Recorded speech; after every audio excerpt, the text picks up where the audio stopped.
Hello दोस्तों, मैं अर्जुन आप सभी का गुरुकुल टीम यूट्यूब चैनल पर स्वागत है। हम 1000 प्रश्नों के सीरीज को जारी रखते हुए हम चलते हैं प्रश्न की ओर। चलिए, पहला प्रश्न कर रहे हैं कि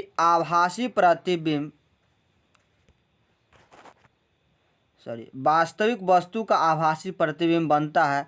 वास्तविक वस्तु का आभासी प्रतिबिंब बनता है समतल दर्पण में, उत्तल दर्पण में, अवतल दर्पण में और इनमें से सभी। इस प्रश्न का सही जवाब हुआ इनमें से सभी। चलिए चलते हम अगले प्रश्न की ओर। करें एक डायोप्टर का लेंस की क्षमता, एक डायोप्टर उस लेंस की क्षमता होती है जिसकी फोकस दूरी, तो इसका सही जवाब होगा 1 मीटर होता है, क्योंकि आपको पता है कि P बराबर होता है 1/f। और यहाँ यदि P का मान 1 है तो 1/f, ये क्लियर हो जाएगा। इधर f से गुना होगा तो 1, तो f बराबर हो जाएगा 1 मीटर। ठीक है, चलिए चलते हम अगले प्रश्न की ओर। अगला प्रश्न कर रहे हैं कि किसी लेंस के बाहर की ओर 2 उभरे गोलीय पृष्ठ। अच्छा, एक बात, तो ये किस लेंस में 2 उभरे हुए सतह होते हैं, तो ये होगा उसका उत्तल लेंस। अगला प्रश्न कर रहे हैं कि कौन सा रंग खतरे के सिग्नल के लिए प्रयोग किया जाता है, तो खतरे के सिग्नल के लिए लाल रंग का प्रयोग किया जाता है। चलिए चलते अगले प्रश्न की ओर।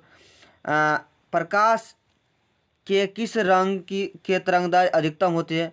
प्रकाश के किस रंग के लिए तरंगदैर्घ्य का मान सबसे अधिकतम होता है? तो आपको पता है लाल रंग का तरंगदैर्घ्य क्या होता है, सबसे अधिकतम होता है, इसलिए तो इसका प्रयोग हम लोग सिग्नलों के रूप में करते हैं। निकट दृष्टि को दूर करने के लिए किस लेंस का व्यवहार होता है? तो आप ध्यान रखें, निकट दृष्टि दोष को दूर करने के लिए अवतल लेंस का प्रयोग होता है। आप जैसे इसका एक शॉर्ट ट्रिक है,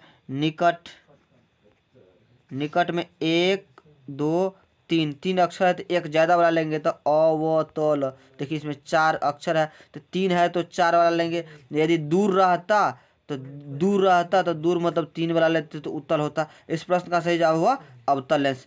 चलिए चलते अगला प्रश्न की ओर। अगला प्रश्न कह रहे हैं कि किसी कुंडली का प्रतिरोध ज्ञात करने का सूत्र क्या होगा? किसी कुंडली का प्रतिरोध ज्ञात करने का सूत्र क्या होगा? तो जैसे आपको याद है कि V बराबर क्या होता है, IR। V बराबर क्या होता है, IR। तो R बराबर क्या होगा, V/I। R बराबर क्या होगा, V/I। इस प्रश्न का सही जवाब होगा ऑप्शन नंबर C। चलिए चलते अगले प्रश्न की ओर।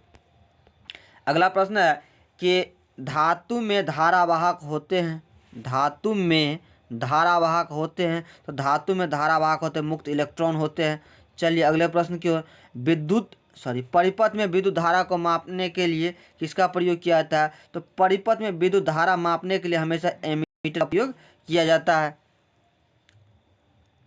चलिए अगला प्रश्न, विद्युत धारा के किस प्रभाव पर कार्य करता है? तो विद्युत फ्यूज हमेशा ऊष्मीय प्रभाव पर कार्य करता है, वह क्या होता है, पिघल जाता है।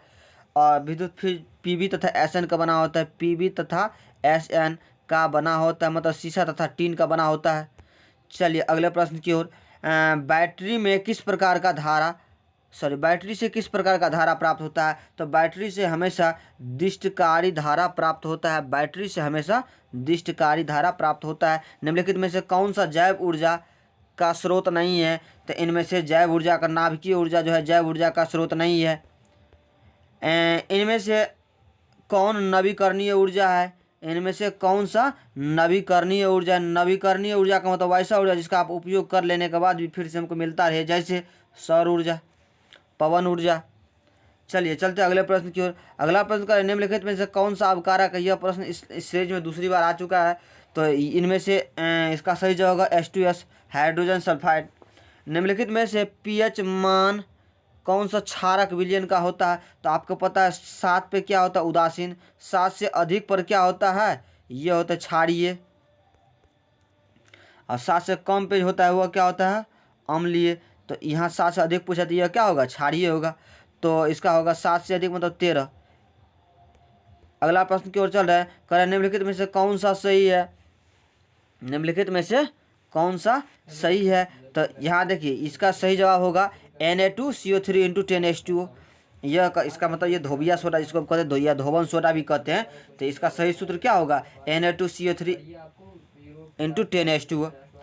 करें लिटमस पत्र बैगनी रंग का होता है, सबसे पहले देखिए लिटमस पत्र किस रंग का होता है, बैंगनी रंग का होता है। जो निकाला जाता है तो लिटमस पत्र निकाला जाता है लाइकेन से, ध्यान रखिएगा लिटमस पत्र लाइकेन से निकाला जाता है। चलिए अगले प्रश्न की ओर चल रहा है। कह रहा है कि शुष्क बुझा हुआ चूना पर क्लोरीन गैस, शुष्क बुझा हुआ चूना पर क्लोरीन गैस की क्रिया कौन से पदार्थ बनाता है। तो यह जो शुष्क बुझा हुआ चूना पर क्लोरीन गैस की अभिक्रिया से कौन सा पदार्थ बनता है। तो सही जवाब होगा विरंजक चूर्ण। ध्यान रखिएगा विरंजक चूर्ण का आप लोग फॉर्मूला याद करके रखिएगा। विरंजक चूर्ण, प्लास्टर ऑफ पेरिस, ये सभी चीज़ जरूरी है। अगला प्रश्न कह रहे हैं कि सोडियम क्लोराइड का पीएच कितना होता है। तो सोडियम क्लोराइड का पीएच 14 होता है। यह क्या होता है, क्षारीय होता है और बहुत अधिक क्षारीय होता है। अगला प्रश्न की ओर चल रहे हैं। अगला प्रश्न कह रहे हैं कि नीला थोथा का रासायनिक सूत्र क्या होता है। नीला थोथा का रासायनिक सूत्र क्या होता है। तो नीला थोथा का रासायनिक सूत्र होता है CuSO4 into 5H2O। CuSO4 into 5H2O होता है। कह रहे जब सोडियम हाइड्रोक्साइड जिंक से अभिक्रिया करता है तो कौन उत्पाद बनाता है, कौन सा उत्पाद बनाता है। तो इस प्रश्न का सही जवाब होगा, इस प्रश्न का सही जवाब होगा Na2ZnO2 प्लस H2O होता है। पीतल है, पीतल एक प्रकार का मिश्र धातु है। तो पीतल एक प्रकार का मिश्र धातु है किसका किसका, इसका याद है, याद कीजिए पिताजी, पिताजी। तो पीतल बना है तांबा और जिंक से, पीतल बना है तांबा और जिंक से। चलिए चलते हैं हम अगले प्रश्न की ओर। कह रहे हैं कि क्रोमीन धातु किस अवस्था में होता है। क्रोमीन धातु किस अवस्था में होता है। तो इस प्रश्न का सही जवाब होगा द्रव अवस्था में। यह क्रोमीन टाइपिंग मिस्टेक है, यहाँ ब्रोमीन होना चाहिए, यहाँ ब्रोमीन होना चाहिए। तो ब्रोमीन अधातु जो होता है वो हमेशा और हमेशा द्रव के रूप में होता है। चलिए चलते अगले प्रश्न की ओर। अगला प्रश्न करें निम्न में से किस हाइड्रोकार्बन में 3 आबंध होते हैं। तो निम्नलिखित में, यह प्रश्न एक थोड़ा जटिल लगेंगे लेकिन ध्यान दीजिएगा, ऑप्शन से इसको छांट दीजिए। मीथेन CH4 है, यह नहीं होगा। क्यों नहीं होगा, तो देखिए CH4 ऐसे ऐसे हो जाएगा। ये C2H6 है तो ये भी ऐसे ऐसे हो जाएगा, यह भी नहीं होगा, 2 छट गया। तीसरा देखिए, तीसरा C2H8, मतलब देखिए यह तीनों एक ही सीरीज में हम तीनों बना के दिखा दिए। यदि CH4 इसमें है तो इसमें एकल एकल है, दूसरा में भी नहीं है, तीसरा में भी नहीं, ये तीनों नहीं होगा तो होगा कौन, ये होगा ऑप्शन नंबर C। देखिए इस प्रश्न का सही जवाब होगा C3H4 होगा। चलिए चलते अगले प्रश्न की ओर। कह रहा है चीनी का रासायनिक सूत्र क्या होगा। चीनी का रासायनिक सूत्र क्या होगा, ध्यान रखिएगा इस बात को। चीनी का रासायनिक सूत्र क्या होगा। तो C12H22O11 होता है। कह रहा है हीलियम के बाहरी कक्षा में कितने इलेक्ट्रॉन होते हैं। हीलियम के बाहरी कक्षा में 2 इलेक्ट्रॉन होते हैं। अगला प्रश्न की ओर चल रहे हैं। सोपोषी पोषण के लिए आवश्यक होता है। तो सोपोषी पोषण के लिए इनमें से कार्बन डाइऑक्साइड भी आवश्यक होता है, क्लोरोफिल भी आवश्यक होता है, सौर ऊर्जा भी आवश्यक होता है, मतलब इनमें से सभी इसका सही जवाब होगा। कवक में पोषण की कौन सी विधि होती है। तो कवक में मृत पोषी होती है। क्लोरोफिल वर्णक का रंग होता है। तो क्लोरोफिल वर्णक का रंग क्या होता है, हरा होता है, जो पौधे के पत्तियां में पाया जाता है, जिसके फलस्वरूप प्रकाश संश्लेषण की क्रिया होती है। पाइरूवेट का विखंडन से यह कार्बन डाइऑक्साइड जल तथा ऊर्जा उत्पादन की क्रिया करती है। तो यह घटना कहाँ होती है। तो यह घटना माइटोकॉन्ड्रिया में होते हैं। आपको पता है कि आपसे पूछेंगे कोशिकाओं का ऊर्जा गृह किसे कहा जाता है। तो माइटोकॉन्ड्रिया को कहा जाता है। चलिए चलते हम अगले प्रश्न की ओर। यदि हमारे आहार में आयोडीन की कमी हो तो कौन से रोग होंगे। यदि हमारे आहार में यदि कमी होंगे तो कौन से रोग होंगे। तो देखिए यहाँ हम बार बार याद किए कि घेघा रोग होंगे। कौन से रोग होंगे, घेघा रोग होंगे। लेकिन देखिए घेघा कहीं दूसरा नाम दिया है, गलकंठ और ग्वाइटर। इसका सही जवाब होगा क्या, इनमें से सभी। अगला प्रश्न, एस्ट्रोजन स्रावित होता है। एस्ट्रोजन स्रावित होता है तो सबसे पहले आपको एक चीज़ ध्यान रखना होगा कि एस्ट्रोजन क्या है, एक मादा हार्मोन है। एस्ट्रोजन क्या है, एक मादा हार्मोन है। यह वृक्ष से स्रावित नहीं होता है, लैंगरहैंस दीपिका से नहीं होता है। लैंगरहैंस दीपिका से तो इंसुलिन स्रावित होता है, थायराइड ग्रंथि से नहीं होता है। अंडाशय से क्या होता है, यह स्रावित होता है। मनुष्य में ऐच्छिक गतियों का नियंत्रण किसके द्वारा होता है, तो मनुष्य में ऐच्छिक गतियों का नियंत्रण सेरिब्रम के द्वारा होता है। चलिए चलते अगले प्रश्न की ओर कि घेघा किस समुदाय का प्राणी, सॉरी घोंघा किस समुदाय का प्राणी है, तो घोंघा एक मोलस्का प्राणी है।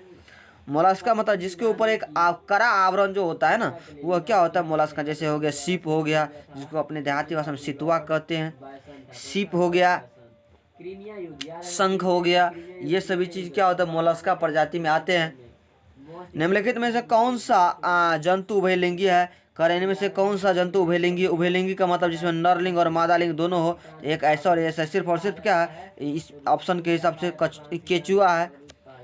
अगला प्रश्न की ओर चल रहे हैं, कह रहे हैं पराग कोष होते हैं। पराग कोष होते हैं कहाँ, पराग कण में होते हैं पराग कोष। जब आप फूल को छुएंगे तो आपके हाथ में एक कण लग जाएंगे, जिसको हम क्या कहते हैं, पराग कण कहते हैं। मनुष्य में कितने जोड़ी क्रोमोसोम होते हैं, तो मनुष्य में 23 जोड़ी क्रोमोसोम होते हैं। कितना जोड़ी क्रोमोसोम होते हैं, 23 जोड़ी क्रोमोसोम होते हैं। चलिए चलते हम अगले प्रश्न की ओर। कह रहे हैं निम्नलिखित में से किसे आप उपभोक्ता के श्रेणी में रखेंगे। निम्नलिखित में से किसी आप उपभोक्ता के श्रेणी में रखेंगे। इस प्रश्न का सही जवाब होगा जंगली जानवर।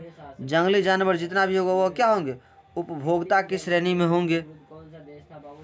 हरे पौधा खुद भोजन बनाते हैं, नीलहरित शैवाल खुद बनाते हैं, फल और पत्ते ये खुद, तो मतलब ये यही है जो दूसरे पर डिपेंड रहता है, तो यह क्या हो गया, उपभोक्ता हो गया। कर पर्यावरण को बचाने के लिए 3 प्रकार के आर का प्रयोग किया जाता है। इसका मतलब क्या होता है, इनमें इसका मतलब क्या होता है, तो देखिए आज 3 प्रकार के जो आर होते हैं वो आर का होता है रिसोर्स,